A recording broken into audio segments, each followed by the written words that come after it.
Do you want to sit? Okay, so it is August 19th and 9 o'clock, and this is the Finance Committee meeting. Present, we have Dana Kranker, Jim Harper, and Tyler George is not available today. He's at an ambulance meeting. And then for staff, we have myself, Gloria Koshberger, and Melina Marks. So we do have one item first off that's out of order in the packet, but I'll let Melina kick that one off. Yeah, that first item, which was just the update to the June actuals, is at the bottom of your packet instead of the top of your packet. I know that the committee was concerned about the Grow Dome and Senior Center line item. There was an overpayment in there for the generator that we weren't supposed to buy. We were reimbursed for that payment by San Juan Development Association. And now that that has been recoded on the back end by myself and the accountant, that line item is no longer over budget. It is sitting now at $6,576.55, and that still leaves a little over 2,000 in that line item for expenses for the rest of the year. Great, thanks. All right, thanks, Melina. Next we will, I think I didn't get the sales tax from the county in time for the meeting, so we are waiting for that still. But we had a meeting with the utility committee, talk about administration fees and EQRs and kind of our rates. And I wanted to bring the idea of the administration fees to this committee as well to talk through. And I'm just going to share my screen so you all can see where we're at with that. But there we go.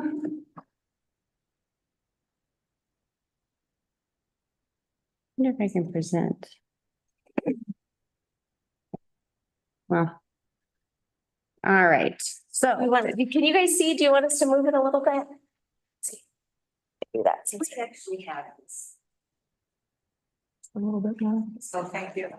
There we go. I don't know. Okay, yep, thank you. And we can always make sure we can see. Gloria, can you see okay? Can you see? Will you be able to see that? Can you see? No, I have it in front of me. Let me see. All right. I can't quite see, but can you make it bigger? No, that's as big as I can make it on. It's just the same as in the packet, right? Yeah. Yeah, it's just blown up from the memo. Yep, great. All right, so our current administration fees, and I'll explain it again just for whoever's watching. Administration fees are what the general fund charges to our enterprise funds, so that's water, sewer, and MULIS for personnel and equipment used in those funds so that they can still act like independent businesses, which is what they're supposed to act like. So this was the administration fee when I started and has been used in the budget since. But the issue with these administration fees is that they are currently higher. Some of them are higher, like water is higher than the amount that we actually receive in revenue. So we are taking more out of that fund than we are putting into it with our user fees. So that's one of the issues. And then I'm not sure that this calculation is relevant in today's world. So thinking about the time allocated from the clerk treasurer's office, for example, we now have a public works administrator that works on the utility billing. So the clerk's office is no longer like 50% of their time is on that. So there's a couple of things that have shifted, as well as salaries have increased. So the percentage amount is taking quite a big chunk out of those enterprise funds. So that is where we currently are at with our enterprise funds. I know Jim just got this lowdown at the utility committee meeting. So Dana, did you have any questions on where we're currently at? So how we currently charge the enterprise funds is by percentage of time allocated. Yes, and percentage of general services allocated. So that includes like our buildings. Yeah.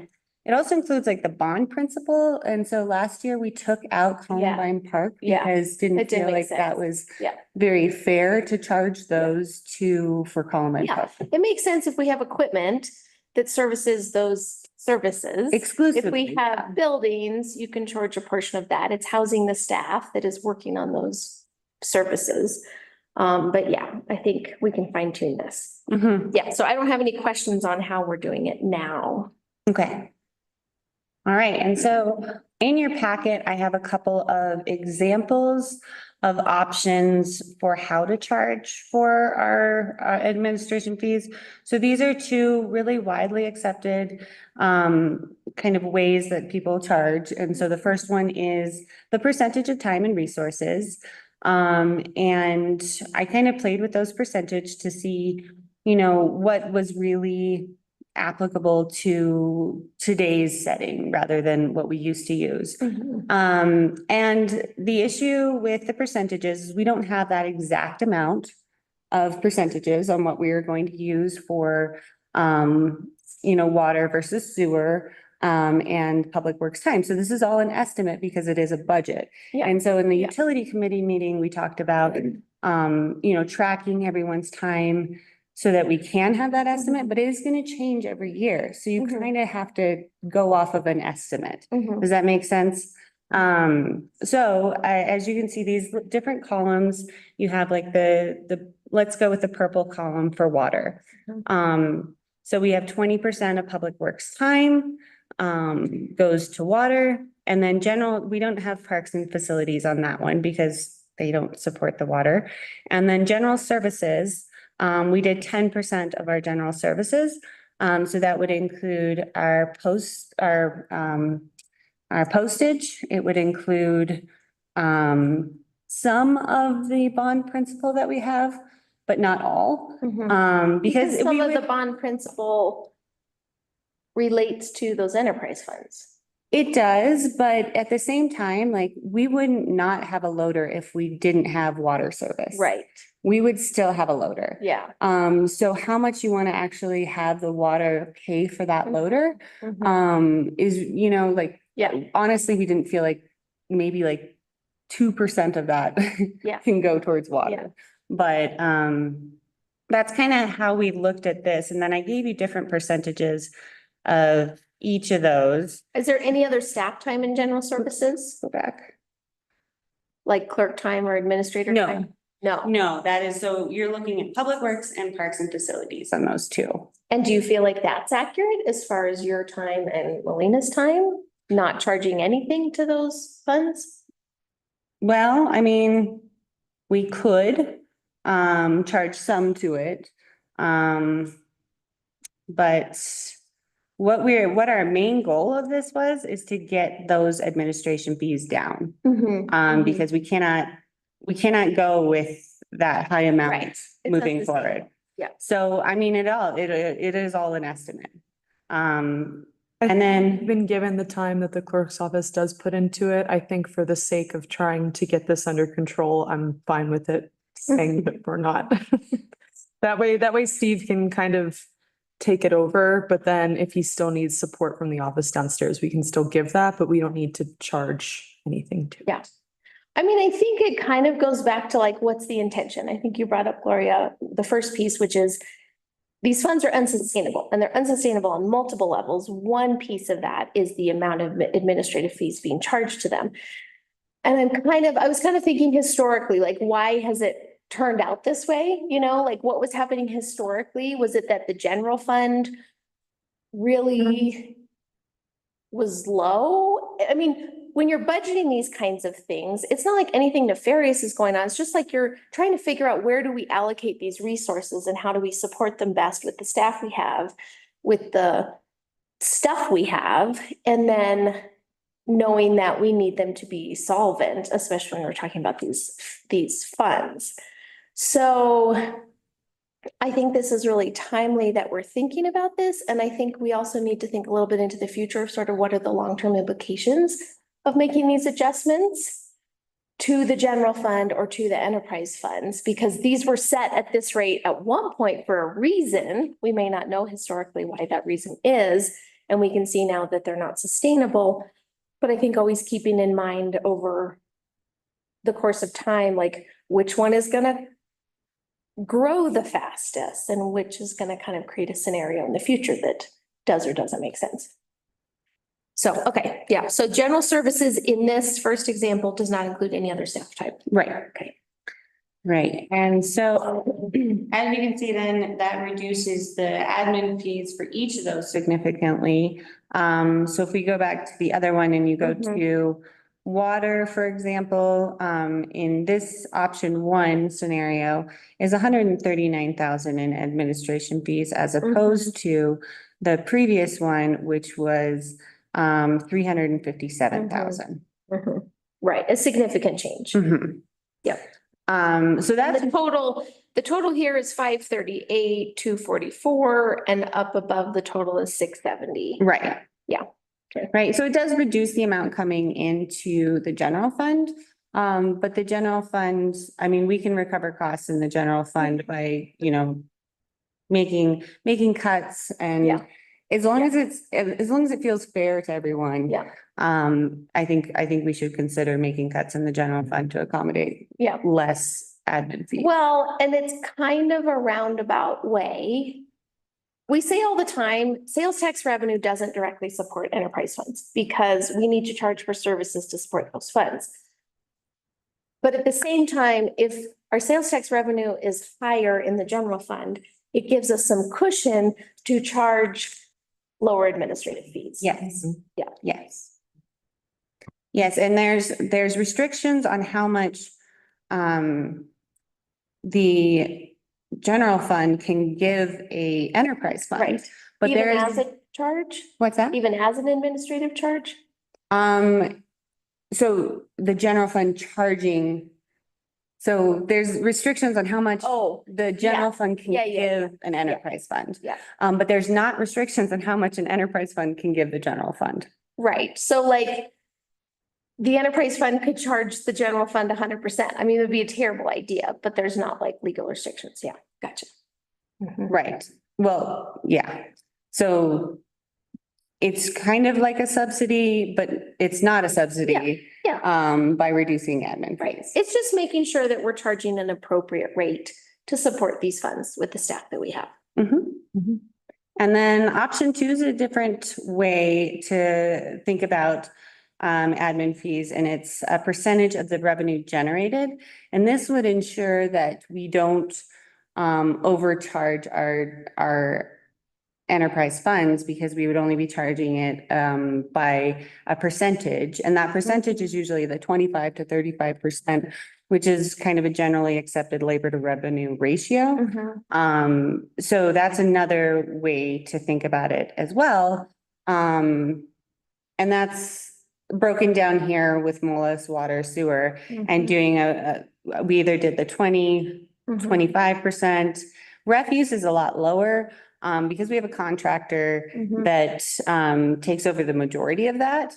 But water and Moelis as well, since we do have a contractor for that. But we kind of played with some numbers to give you guys some just ballpark of what we might be recovering in the general fund. And again, this is charging percentage of revenue generated from those funds, not from our general fund. Right. Yeah. Yeah.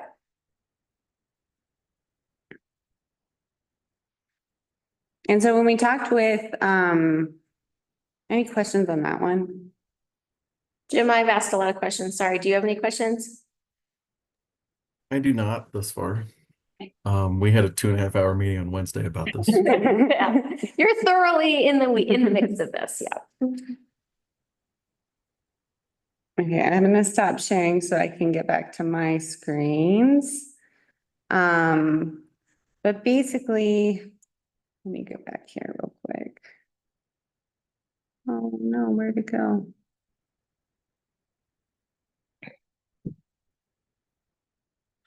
There we are. Okay, so when we talked to the utility committee, we talked about potentially implementing option two, but so that is the percentage of revenue. But in 2025, making an effort for Public Works to track their time and staff to track their time so that we could get a better number on the percentage of time allocations. Even though that will change year to year. And I feel like whatever option we pick, we can adjust in the future, but just having that philosophy in place of we want to do percentage of time or we want to do percentage of revenue. And then each year we can evaluate and really kind of say, okay, well, we're going to have more in this area, or last year we did more in this area. So we can adjust it, but just having that general foundation of how we charge for our admin fees, to start off those conversations.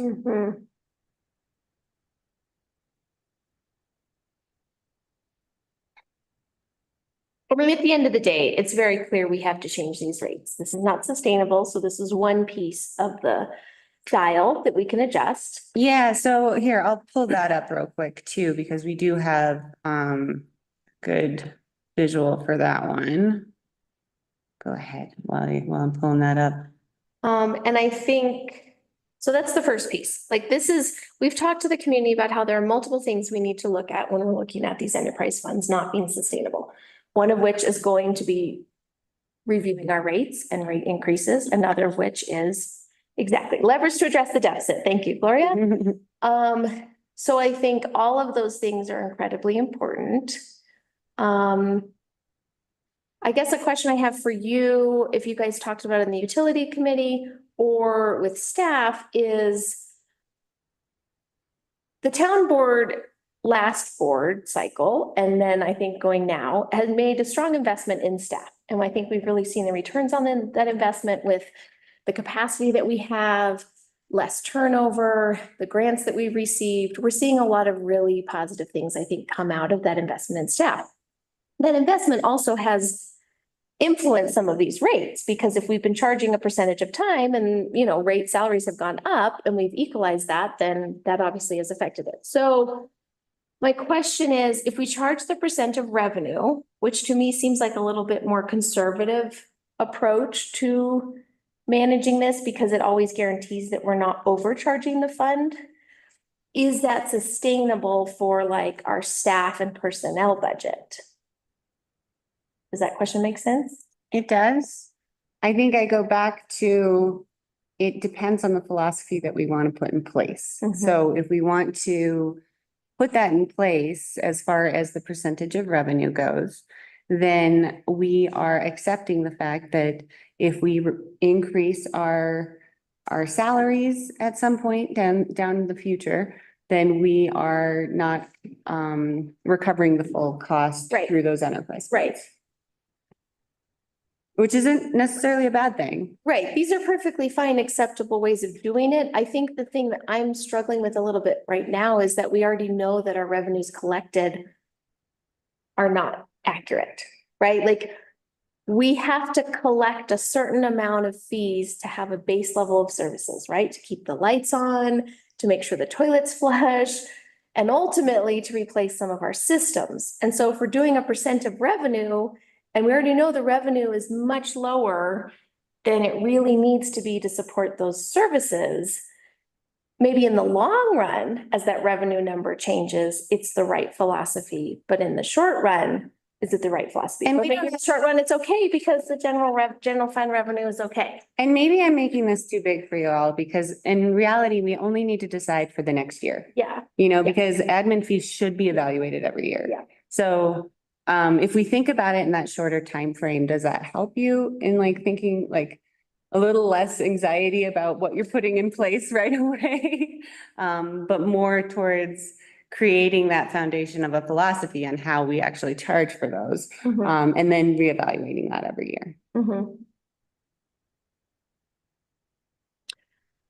Okay, so thinking aloud philosophically, I can see we have a couple of situations. We have a situation where these funds do not have the savings that they need. They do not have the revenue that they need for the future investments we need to make. You know, we kind of had that dire conversation when we talked about our rate study. We've had these conversations in, I assume, utilities committee. And so I think we're prepping the community for the reality that our rates not increased a lot over time and that we need to do differentiated rates. Like, we're prepping our community for a variety of changes and kind of tightening our belts. I would be okay with taking something like option 2 over the next year that really significantly decreases the admin fee so that we can beef up what we are doing in those funds. And then it might mean we have to tighten a little bit in the general fund, right? Like, it's gonna make budgeting in 2024, 2025 look different. I mean, my husband would say it's fungible. We're kind of moving money around, like, but I think being able to have more money in these funds is potentially a positive thing in the near term. And it kind of adjusts, maybe overcharging them for historic periods of time. But I think I would be interested in the percentage of time.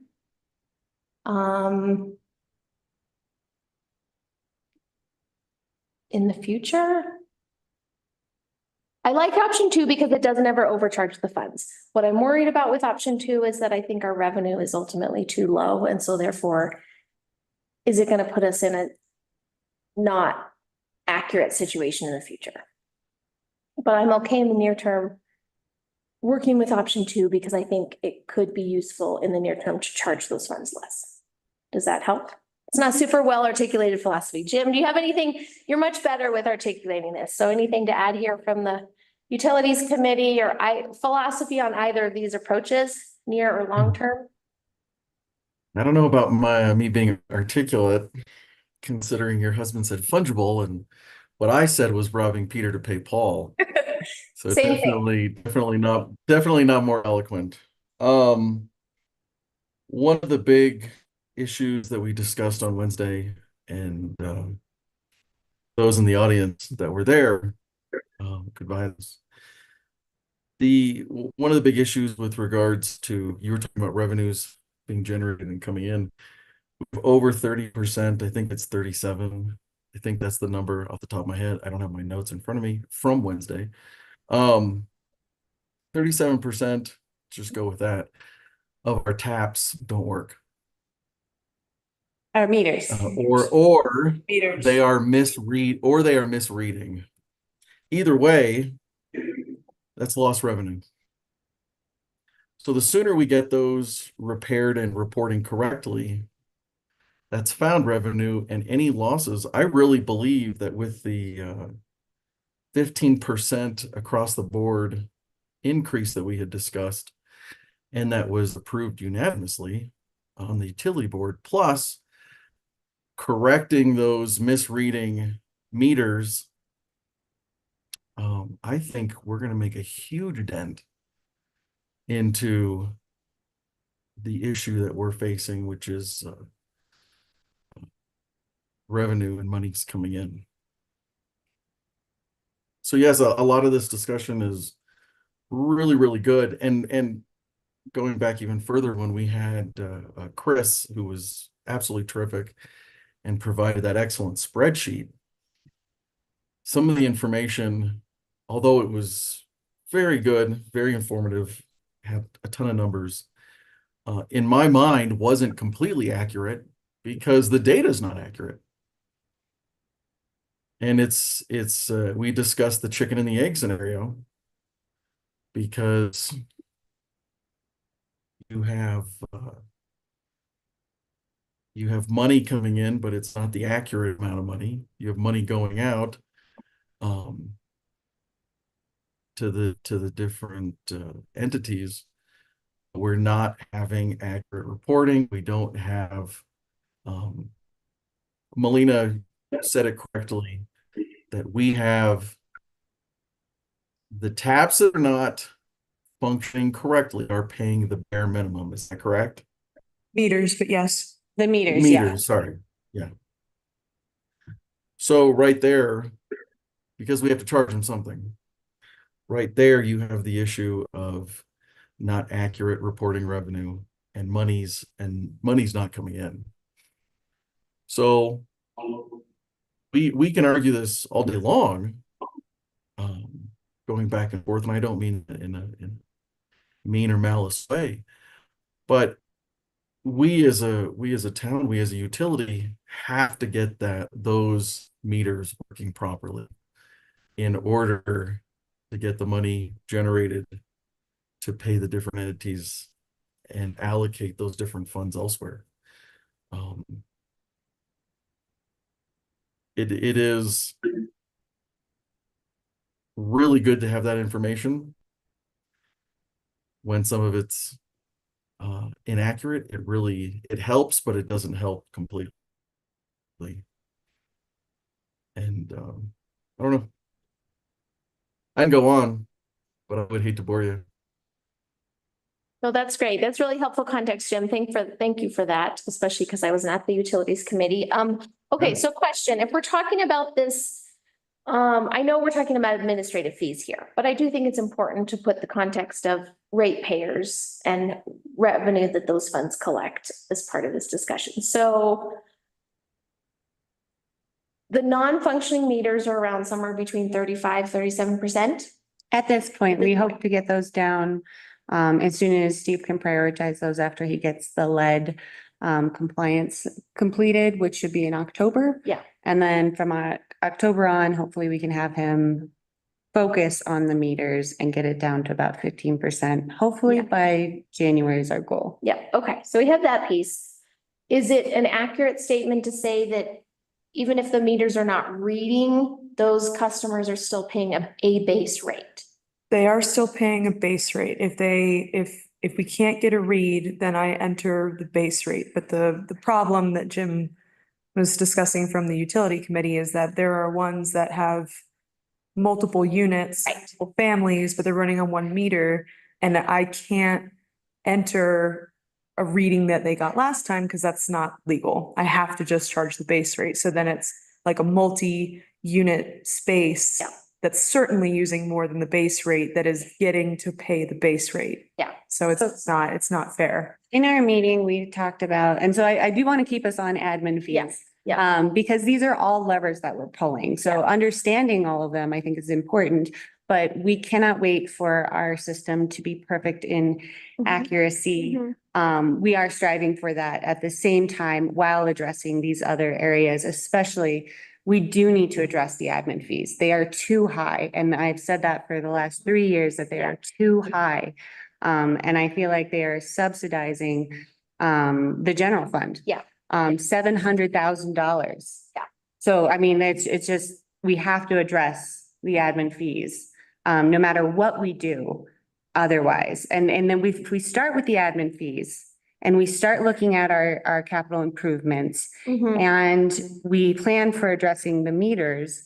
Then we can look at those rates and say, okay, do we really need to go this high? Or do we really need to raise them to X amount? Yeah. So that's why we're taking this approach. Yeah. And I would like to keep us focused on this approach because it's, if we start just throwing all the noodles on the wall. Yeah, we're not focused on the Exactly. one lever we're working. Let's pull one lever at a time Yeah. and see what happens. This specific ahead. one, what was the answer that we came up with at our meeting? Well, you guys were a little split. So the first were. one was And that's why I wanted you to bring this up, because we were Yeah. split on this. implementing option 2 and spend 2025 tracking it tighter for that year. And then billing accurate accounts seemed to be the general consensus is what I have in my notes. We went on to talk after that though. And we wanted to look at the water and sewer investment fees, which is kind of part of this, but more into the rates, which we've looked at increasing anyways. And then we talked about capital improvement projects and how that would potentially increase the staff's time. But at that, and we also talked about not having that as part of the time allocation because we would budget that into each capital Correct. improvements project. And or So, grant or. Yeah. Yeah, yeah. Yeah, you'd need to budget for staff's time in that. Mhm. Right, so they were a little, I mean, I would say that the utility committee, and we did have all three members present at that one, is looking at, and I'll use Jim's word, a hybrid approach to this. So potentially doing the option two, which is the allocation of like or percentage of resources or revenues. Mhm. Sorry, it's early on a Monday. And then Mhm. looking at next year to maybe incorporate time. Mhm. But one thing I didn't get across at the finance committee meeting, and I think Utilities meeting. or at the utilities committee meeting, was that it was, I mean, budgets are estimates. Yeah. So if we were to say last year, we spent 36% of our time on sewer and 22% of our time on water, that's not necessarily going to transfer for the next Right, year. right. I'm a bit more in favor of option two because I think it's a little bit more dramatic for the near term, which may be what we need, because I think there's an argument to be made that we've been overcharging these funds for a while. So I like how option two is a lower number. I can see the argument for having staff track their time more tightly. However, I do think, Lori, I agree with you that like what we did this year doesn't necessarily translate to next year. And I've worked for multiple different companies that all had various labor accounting principles. And a lot of times it turned into onerous, busy work for the employee that doesn't provide a lot of valuable data for the employer. And so I just want to make sure that we're Agreed. kind of balancing that, because yes, is it great to have super specific, accurate numbers? Absolutely. But sometimes estimates are a good enough approach. And so I would just be sensitive to how much benefit a strong labor accounting approach gives us over the amount of time it takes or cost to implement a system, or people are doing on spreadsheets or whatever, just making sure that it's worth the time we're putting into it for the data we get. Yeah, Jim. And this was the discussion about the hybrid approach. Because I think we are all in consensus that number two was the way to go, while also trying to be cognizant of number one and tracking time and hours so that we can set that baseline for future years to come and have a better understanding of where we're at. That was the hybrid approach that we had discussed. So we wouldn't necessarily be doing tracking time every year. We would do it as like a next Correct. year, just set a baseline, Yeah. like, okay, Yeah. we spent this much time on here and that much time over here, recognizing that we do have a sewer collection project going on. And then giving us kind of that number to work off next year. Yeah. But potentially just implementing option two this year Mhm. with those data points to come next year. Mhm. Yeah, that makes sense to me with the understanding of revisiting it. Great, that's what I'd like to do. Yes. Thank you. Do we need to get clarification on which percentage we're looking at? I mean, what do you all feel more comfortable with? From here, I can kind of go in and, I mean, these are two options. Are you all okay with me reducing the percentage from the, does that make sense? The Mullis and the refuse fund? As far as knowing that we already have contractors in those Yeah. two. Yeah, I would trust your and staff's judgment based Okay. on what you think those are. Okay. Yeah. All right, and this will also play into our next agenda item. So we can still talk about this a little bit as we look into this draft of financial policies.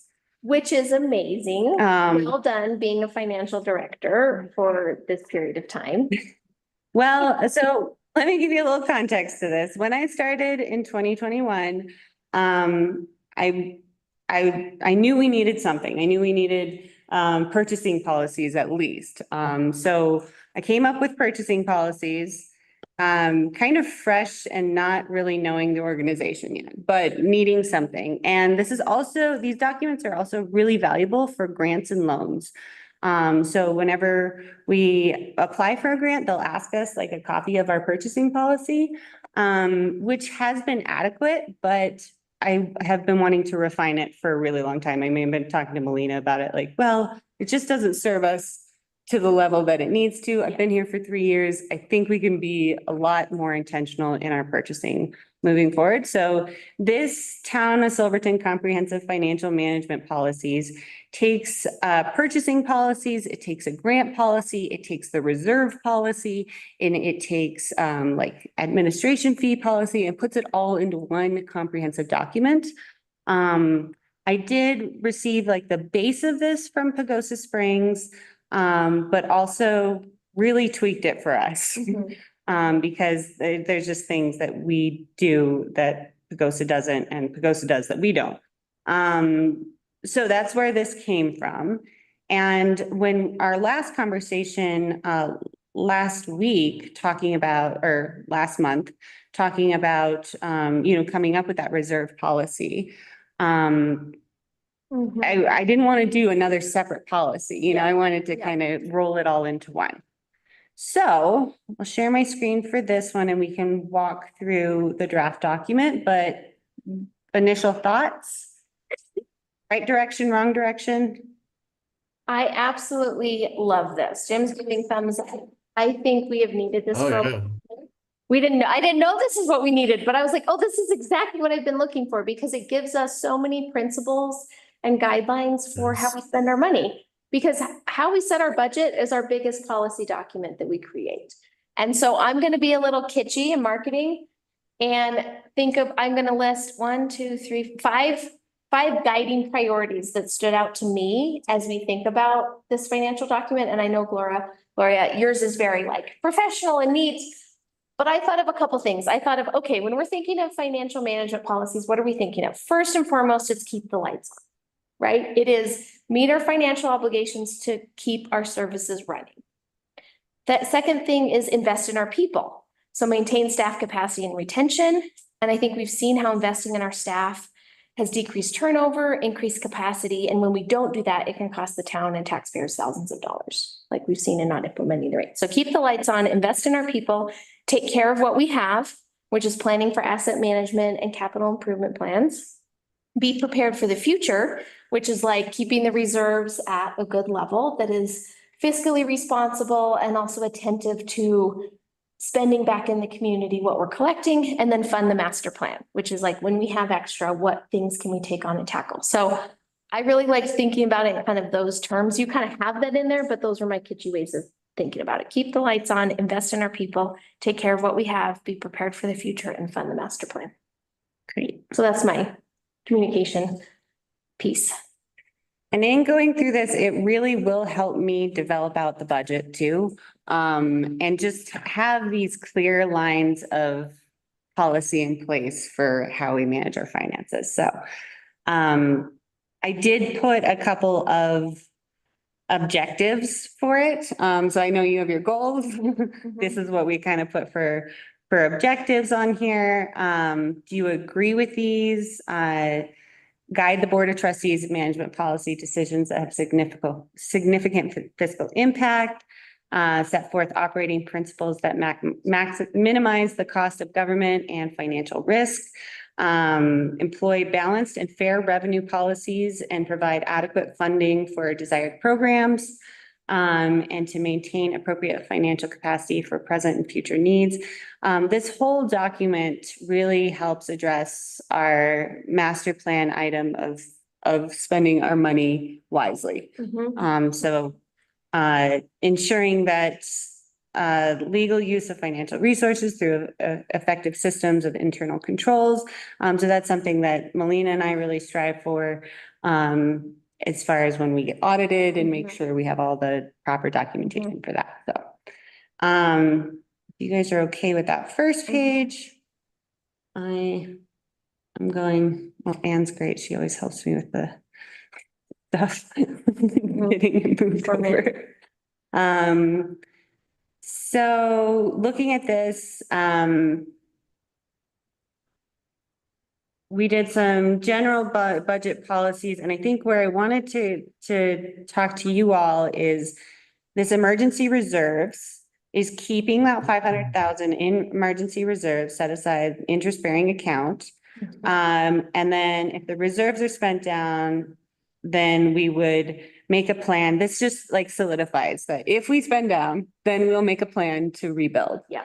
And it puts it in writing somewhere so that we don't just spend things down to the point of no return. Yeah. I mean, we wouldn't, but I think putting this out there helps demonstrate that like the things that we're doing at town hall can and should persist beyond whoever's in charge, right? Whichever board is there, whichever administrator is there, whichever lovely clerk is there, like these are things that I think can have broad appeal in how we have sound financial management of the town, how we make sure we have revenue streams for programs that we think the community is asking for.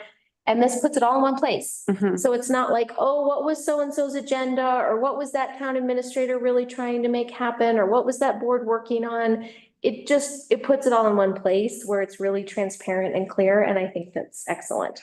And like you said, with the reserves, knowing this is what we have. If it gets decreased, there's a plan to build it back up because that's an important priority.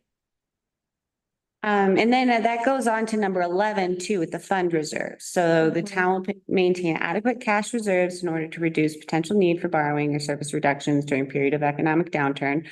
But talking about that 25% of our general fund budget or each budget in like, so thinking about 25% of the sewer fund, the water fund, and then incorporating that with the emergency reserves to just make sure that the entire fund has 25% reserves in each of those funds. And something we kind of chatted about last time.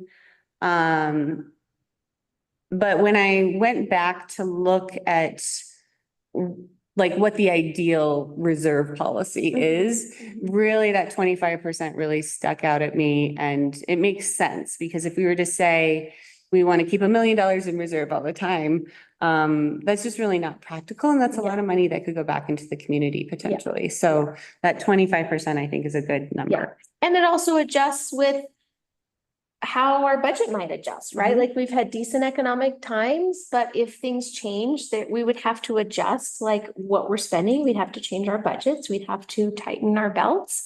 And we still can have that target of 25% still being a financially responsible reserve amount. Yeah.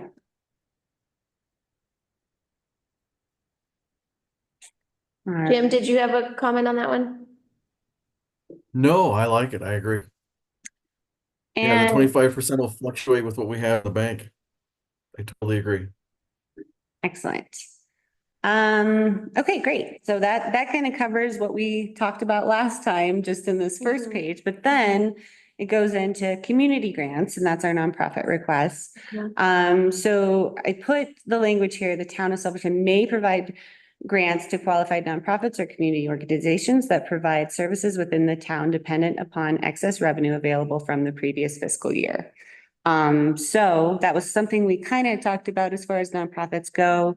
And maybe shifting the timeline from distributing those funds in the fall to the spring so that we know those excess funds.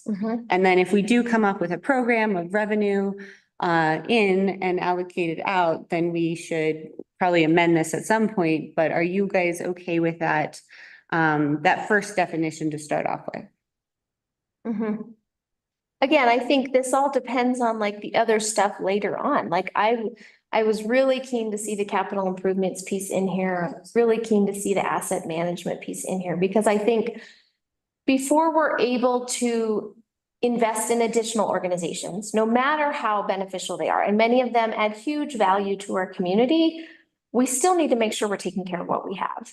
And I think we as a town, big T, we're really good at getting grants to build things, and we're not always so great at having the funding set aside to maintain them. And so I think I love this priority in here of making sure that we're planning for taking care of what we have. And so I like this idea that we're kind of meeting our other program and policy objectives first. And then as there is additional funding available, those are great ways to invest in the community and add to the capacity and tap into the capacity that we have in this community with so many amazing nonprofits and organizations. So, yeah.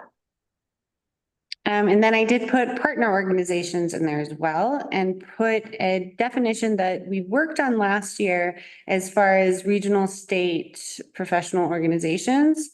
So thinking about Region 9 or the Planning Commission, those two would be a regional, maybe even San Juan Development Association, potentially the Creative District. So giving that definition for partner organizations. And then, and partner organizations really unique to Silverton. Like I don't really go to other communities. They define them so differently. Yeah. So it's really like our own unique definition there. And then I put in there in the master plan, like they have to be identified in the master plan, fulfilling a specific master plan action item, and then potentially with a contract approved by the Board of Trustees or a memorandum of understanding. How does that definition sit with you all? Well, it strikes me that one reason why Silverton is unique in having partner organizations is because in many other communities, these entities live within the town government. I mean, you go to Durango and visit Silverton and the chamber and all those things.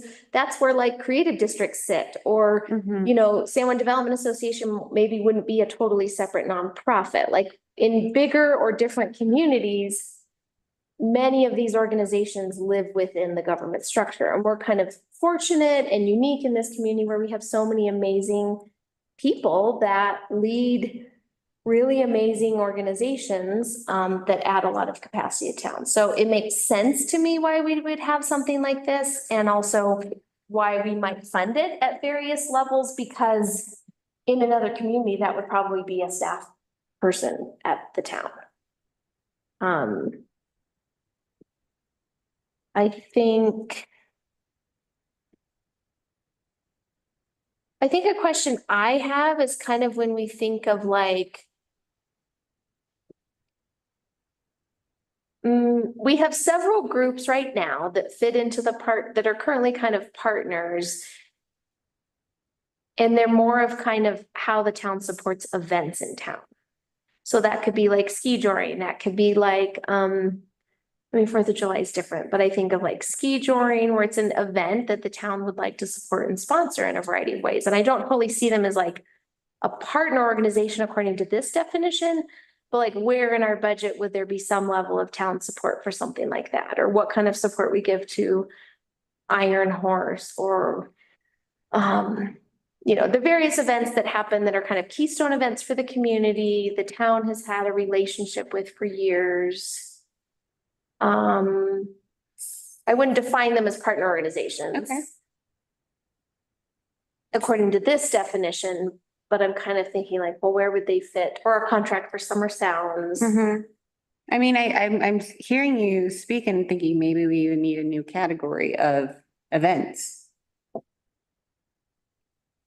Yeah, I'm kind of brainstorming on the fly, but Jim, what do you think? How we've historically done, and if there's something missing here?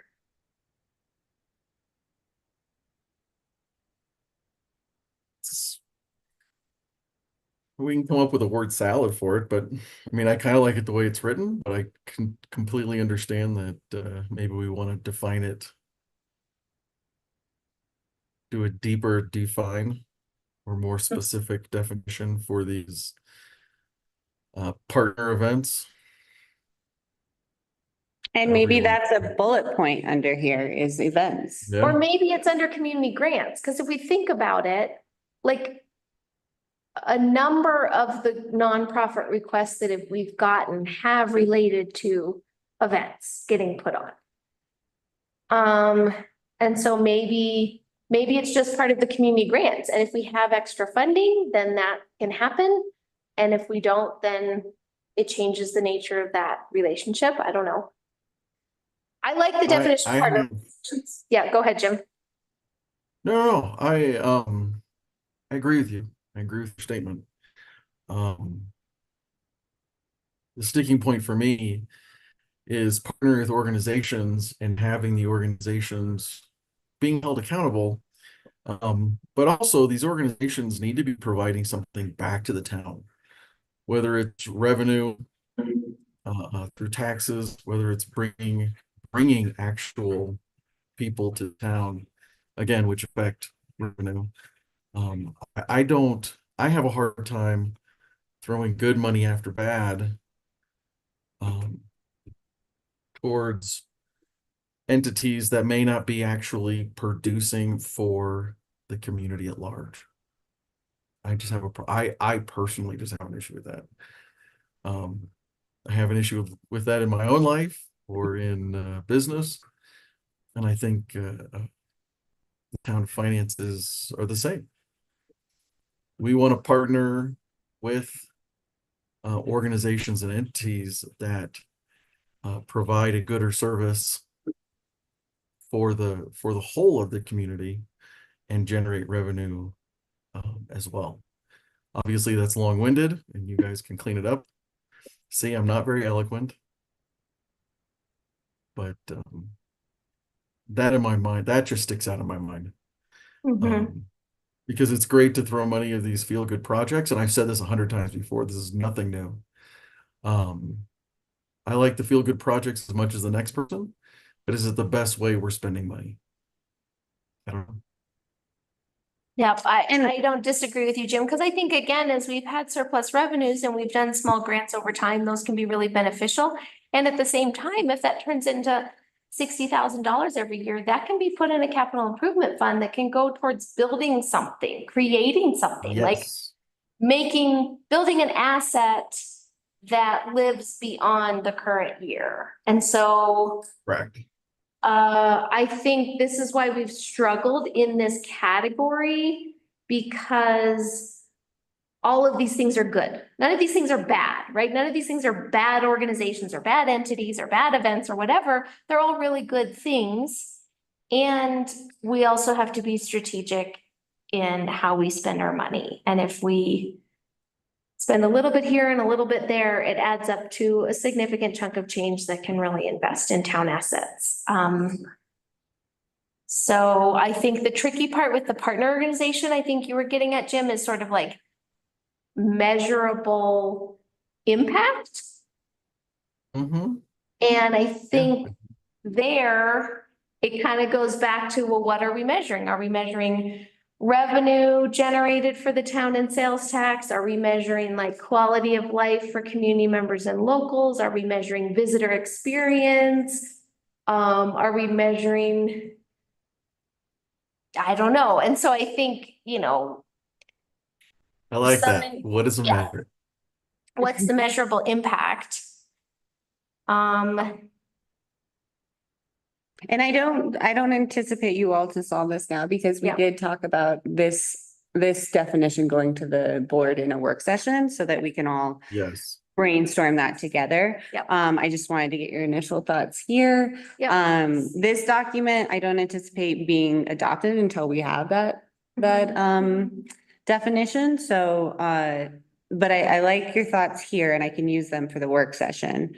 But are you guys okay with us still going through this? Yes, yeah. And I don't think we have to add events here. It just stood out to me, but I like the idea of maybe having a bullet of measurable impact. And that might vary depending on the organization. Yeah. Yep. This next section, I'm just really excited for, because it's my marching orders moving forward and anyone that would be in my position. So I just want to make it very clear for like what my responsibilities are with the budget schedule, forecasting, and very transparent on how I go through the budget process. This year I did want to do a public hearing, probably 2 meetings before we actually adopt it, so that there's time for people to have comments and potential changes before it's actually adopted. I feel like we've been doing the public hearing right before the day we adopt it. Yeah, And that's that's not really, fair. yeah, it just doesn't seem very fair. So our public hearing would be prior. And the adoption would be a public hearing in itself, but giving that opportunity in November for people to give feedback. Let's see what else. So I did put like, in here, I put, November, December. Um. Okay, these are all pretty, and some of these are boilerplate, like legal requirements and general priorities, because those are required in some federal grants as well. So some of these you might look at and be like, well, that's pretty obvious to state, but it's needed, we need to state that, basically.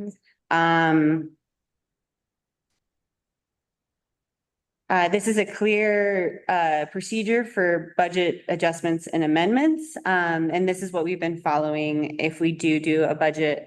And it's funny because when I wrote this out, I went, oh, we approved a budget overage for Kendall for the lift. But we didn't do a resolution and I don't know why. So I'm putting a resolution in so that we have that on record. And why that's really important is when we go back to the audit and they say, why did you spend $25,000 here when you didn't budget for it? We have a resolution that says, because we decided that was our priority. So, so yeah, you'll be seeing that in the next meeting package.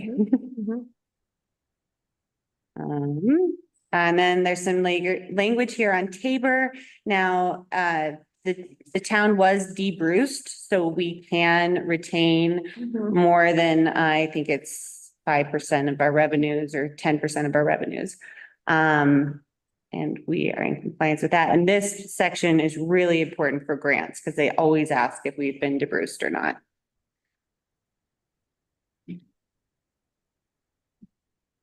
Revenue policies, pretty straightforward unless you all had questions on it. An annual fee schedule.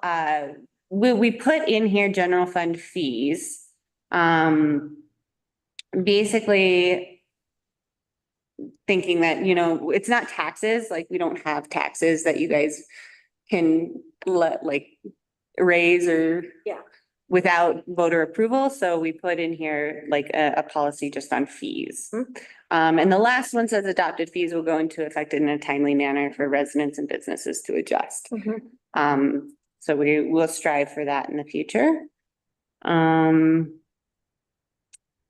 See, and then enterprise funds is in here. And we said administration fees be charged to each enterprise fund to recapture personnel and program expenses. So basically, we will put in here and administration fees will be charged a percentage of the revenue of each general fund. And this can be amended in the future unless we decide. And all my staff has commented on this as well, so you'll see little staff comments. The one thing I didn't include from here is a investment policy. I don't think we're there yet as a town. And it's quite complex. So I'm looking into what the investment policy would look like, but I kind of left it out of this draft completely so we could focus on everything else. And then I'll bring in the investment policy potentially after we adopt this as an addendum.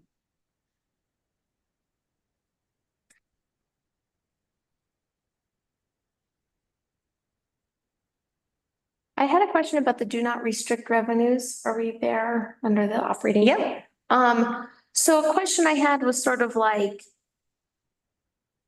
when we were thinking about the lodging tax or the lodging fee, right? We increased the lodging fee and the intention of the board at that time was to say, okay, this increase in the lodging fee, we'd really like to allocate or restrict to our water and sewer infrastructure. And I think that makes a ton of sense. It's very reasonable.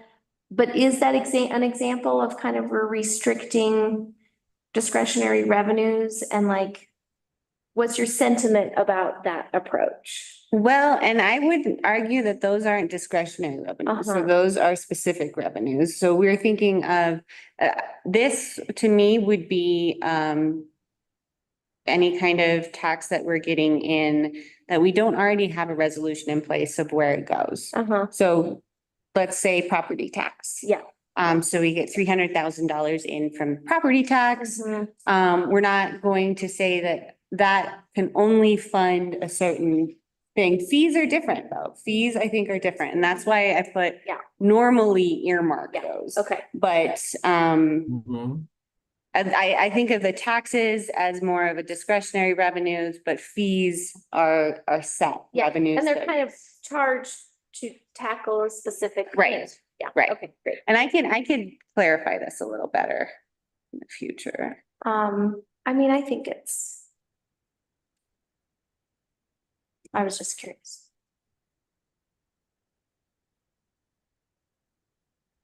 Okay. That's great. I love to find holes in this because we Well- don't want any holes in the future.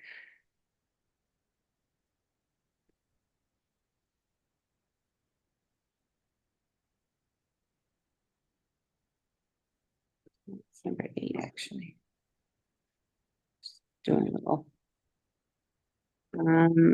Okay, the other one.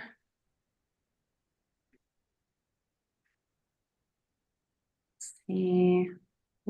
Going unless, I'm just gonna keep scrolling down and then you guys can be like, wait, let's talk about that. Basis of accounting and reporting, budget versus our gap principles, basically. Those are all things that we would need in either a loan application or a grant application. Yeah, that all makes So sense. these are all pretty, and then accounting internal controls, this is great for our audit moving forward. This part, so this is definitely recommended, but a lot of work, and I'm not sure I want to include this. But it does have us score higher, for the future. But basically this is trying to obtain a Government Finance Officers Association Certificate of Achievements for Excellence in Financial Reporting. There's a lot that we've been striving to do in this area. I just don't think we're there yet. Definitely the budget software that I have has helped get us to a point, but I'm also reevaluating the budget software since it is expensive. And if it's something that we want to continue next year. Because I am looking for those cuts everywhere. And if I have to go back to a spreadsheet, that would be unfortunate, but also it would save us money, you know?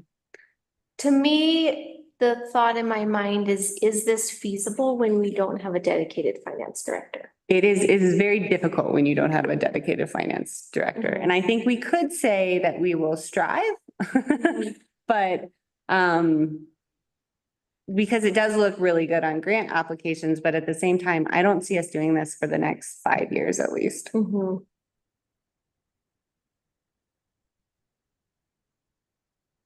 Just wanted to point that one out to you guys. I mean, I think you're too hard on yourself. yeah. Knowing that we can amend this, I would phrase this the way that you would like it to be phrased. Okay, Because again, I'm just worried about protecting staff capacity when our town administrator is wearing several directors. yeah, how much is that worth to us to do Yeah. that? I'm not sure it's worth. Of course, we'll always remain transparent and try and present our financials in a straightforward way, but to try and go for these certificate of excellence every year would be pretty burdensome. Yeah, I would be I mean, again, there's trade-offs, right? Like, does this mean there's not some grant you're writing and managing that actually could add more capacity to town than pursuing this? But I'd leave it up to your discretion. Okay. Then we go into our purchasing policies. So they are similar to what we had adopted in 2021 when I first started, but there are some differences and I wanted to point out those differences. So, one of the areas is the thresholds and authority. So under 10,000 small items in this category, day-to-day business, may be purchased with the approval of department head without competitive bidding on each item. This is if it's already budgeted. So this isn't like a one-off if it's not budgeted, it's already budgeted. So a great example of this is our lift chair at Kendall. So we knew that was going to cost $13,000. We budgeted for that. We don't have to go out for a bid. We were going with Palma. We knew we were going with Palma and it's above that threshold, or it's, sorry, that's a bad example because it's 13 and not 10. but that would be a sole source as well. Yeah. Um, One option for that. right, right. But some of those, let's see, another one is like I know. A snowmobile that we had, that was 8,000, that we purchased for Kendall. Mhm. And we put it in the budget. We had a little like breakout, this is what we're gonna get. And, we were able to purchase it without having to go through a larger process. Mhm. We are encouraging bids, like getting 3 bids on everything, of Mhm. course. But this would be one where it was kind of only one. Yeah. The snowmobile was used, it was available at the time, and we were able to grab it, so.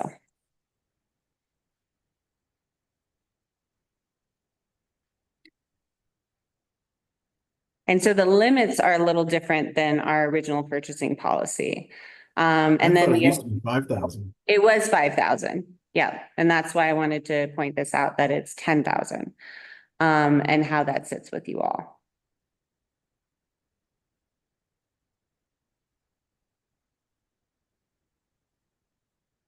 I Can you liked speak, 5,000 because it held more control, but I understand. can you speak to why the 10 is proposed? What kind of changed the thinking? Inflation, where we are, or what? 5,000 is pretty small these days. And to come back to doing a bid for 5,000 is a lot. Especially because who's Of gonna course. respond to a bid? Like, it just sort of seems like, Right.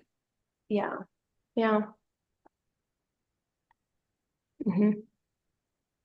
And that's kind of why we went with the 10,000, so that we wouldn't have to go out for a bid for under 10,000. Mhm.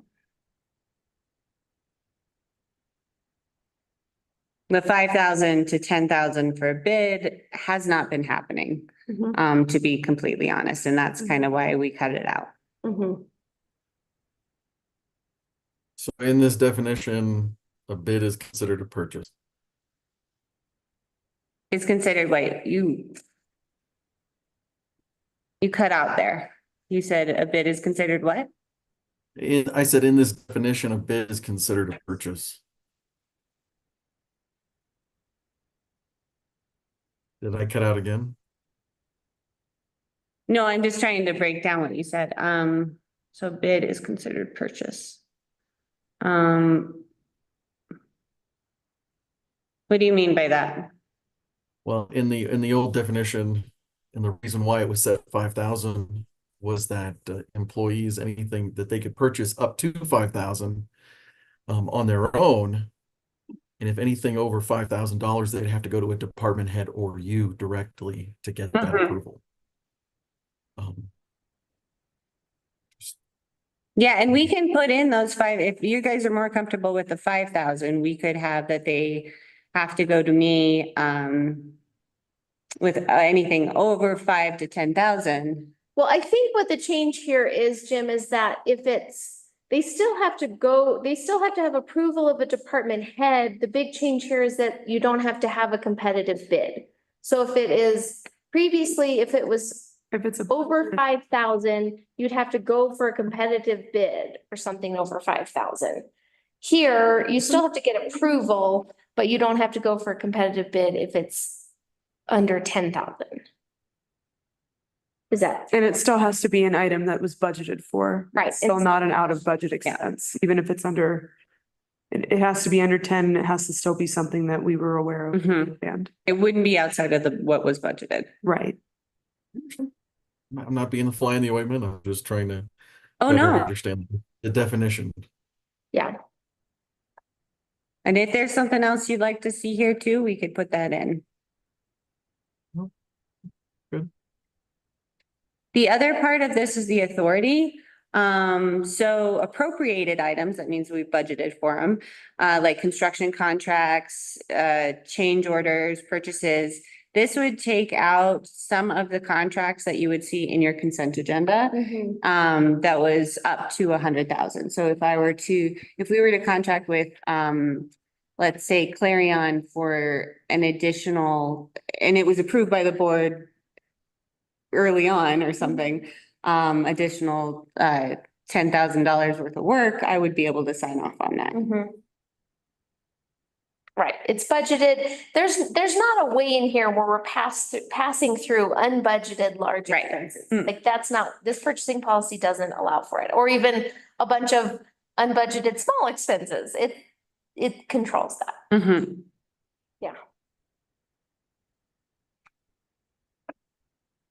I didn't have any problems with the authority piece here. And then we kept in our local purchasing preference, so that 10% higher, if they are 10% higher, they get consideration equal to that, Mhm. the next bidder, basically.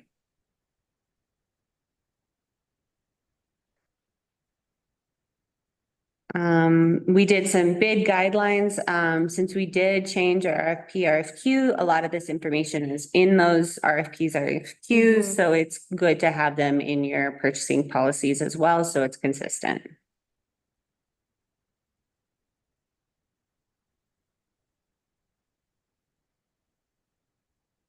We did put an exclusive source, so sole sourcing, and we did do a requirement in here for written justification for the sole source. So we have that with each purchase that we only have one bid for, basically. So even if that 10,000 and under, we do ask like, okay, did you look at any other place Mhm. besides this one bid? Mhm. And just kind of give us a written explanation of that so that we can have that for our records. And that really helps us with our auditing as well.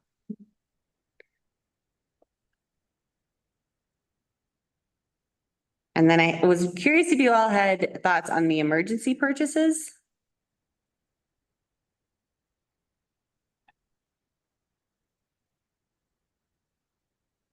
I'm glad you have it in there, considering I think we've seen examples of this with the COVID-19 pandemic, so. I like having it in there and I appreciated, obviously it requires like. Recognition, documentation that we actually are in an emergency. And you all would be apprised of the emergency purchase, but sometimes it would be maybe immediately after, Yeah. but we would have to be in an emergency for that. Mhm. Might be in soon. What? No, Don't say that, Jim. for The what? WHO just said worldwide, Mpox, big deal. Yeah. Oh, Another no. outbreak of another horrible disease. Mhm. Gosh. Come on right at you. So fun. Okay. We did put exemptions from public bid.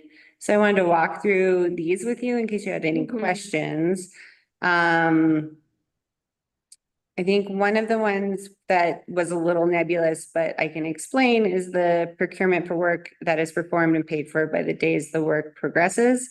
So our like shredding service was one of them. They Mhm. came up and we don't know how much it's going to be until we're kind of It's not that invoice. complete with them. But yeah, it's dependent on weight of paper and number of Right, yeah. hours. Yeah. Served, so it's. This made sense to me. Okay.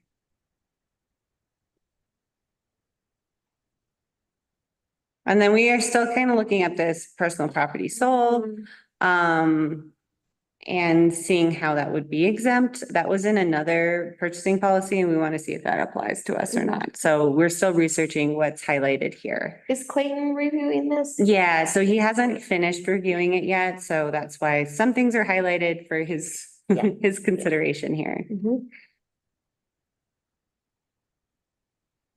Okay, and then I think contract authority is really important for me because sometimes it is approved, like you'll approve an RFP. But I will still kind of ask you for the final signature. And so if we can kind of expedite that portion as long as it's up to 100,000, Yeah. but after 100,000, I really do feel like it needs to Yeah. be approved by the board. Yeah. But you would have already approved Right, the it wanted to be approved, RFP, but it's kind of the final signature. but it's the Yeah. actual contracting of it. Yeah. And then we talked about this in the past. We did issue purchasing cards to everyone. So now we have policy around those purchasing calls. We have a much more in-depth, like standard operating procedures for everyone to follow for their purchasing card. But this is like finally included in our financial policies. And of course, we put our code of ethics in there to make sure that we are in compliance. All right. And then our capital improvements planning policy. So this is really excited because this year we do want to start that. And we do have a capital improvements list, but really making it a program for years to come. So we're going to start with our water and sewer accounts for our capital improvements first. And then next year we'll be doing our facilities, parks and rec, and streets. Yeah, like, again, going back to kind of where's the value added, like having the capital improvements plan versus labor accounting. To me, capital improvements planning would be more worthwhile investment of time. Again, not saying that tracking hours takes that much time, but still. Going into any thoughts on this one? Well, let's see, this is all new for us, so I don't have anything specific to point out on this one. I mean, I did put $25,000 and above for a capital improvement, like it to qualify to be a capital improvements. Does that sit okay with you all? Like yeah. The threshold in which we bump it to a capital improvement. As opposed to just like standard maintenance or operating costs. Yeah. Is that too low? I don't know. And we say generally defined, Yeah. so it's not as. I think we've never done this before, so Yeah. let's try it and see what happens. Yeah.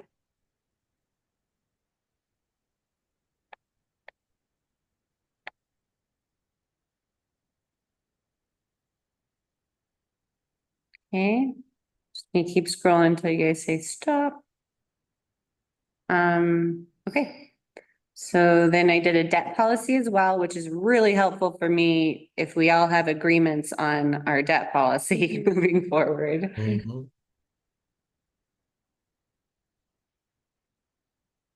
Yeah, I liked all of this. Okay. All right, and then our grant policy. Some of this is like an internal SOP as well on how things should be saved, but really that's very important when managing grants so that you can find the documentation needed.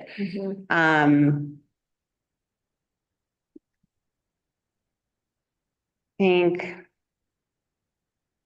let's see. I think the thing that stood out to me here is that this is super helpful.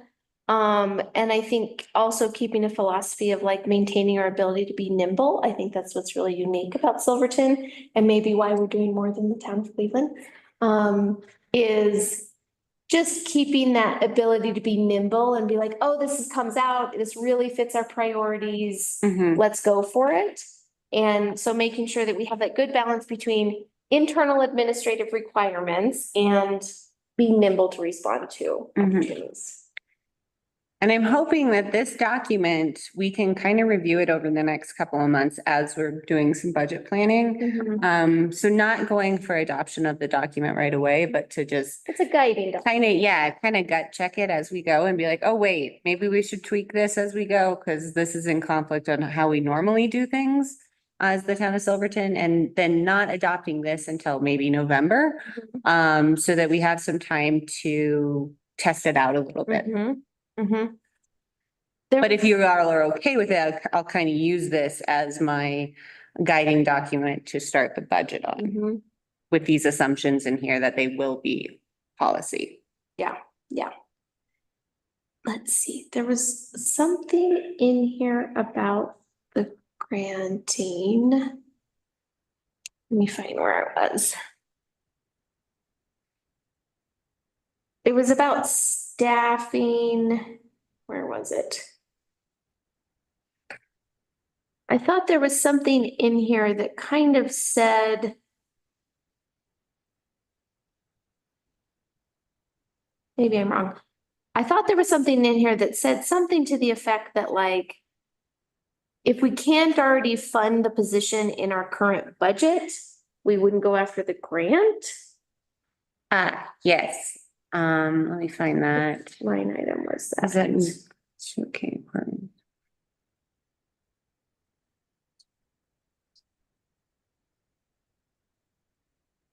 Am I making it up? Because I'm reading it now again. I'm looking for that.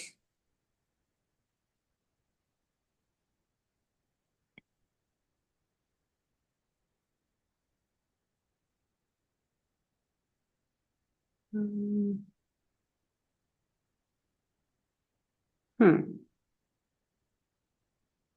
I mean, we have like for grant planning. Maybe it wasn't in here. I was, Well, one of the things is if the anticipated cost of administering and implementing the grant should be compared to the dollar benefit of the grant. yeah, Is that kind of where you were thinking? I'm trying to think of what, let's see. Cause it's like, if it's too burdensome for us to administer and write, then we don't want to do it. Worthwhile. Yeah, it was. Um. Gosh, let's see.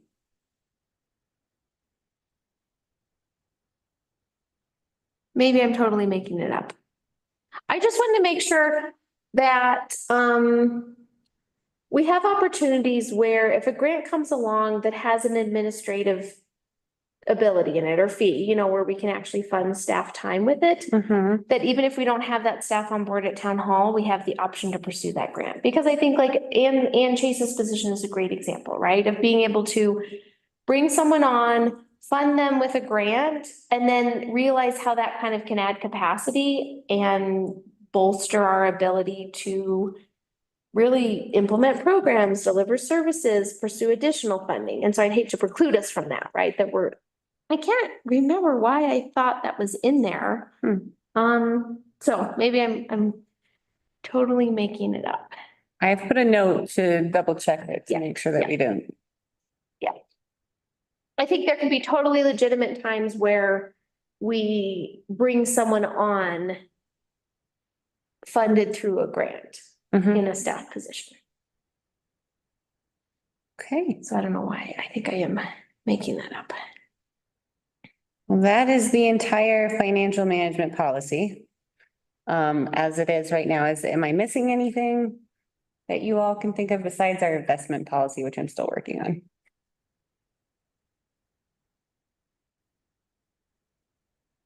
This is excellent. Are you okay with me operating under this as we move forward and then adopting it all together kind of towards the end of our budget cycle? I am. I don't know Okay. if Jim has other thoughts. All right. Yes, I am. Yes. I did have one question about file retention. I saw it under the grant category. It's the second to last page. I think it's number 7 or 8. Do we have an overall policy about file retention? And I only say that because history has proven that we've lost more documents through the overzealous nature of wanting to shred everything. And we've lost the why for many things that we've done over the years. We follow the state guidelines for file retention. There are certain things that are permanent files that we keep forever. Some things are on an 8-year schedule, some are on a 6-year schedule, some are on a 12-year schedule. It just depends on what it is.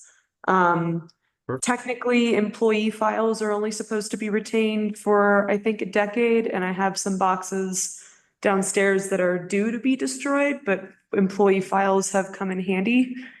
And so I haven't gotten rid of them because I feel like they might be useful at some point. So it depends.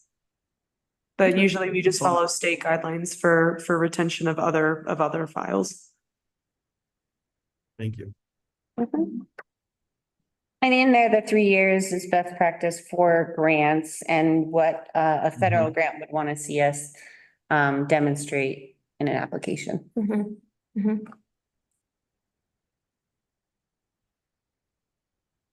I think the last piece would be, I really like going back to kind of the community grants and the partner organizations.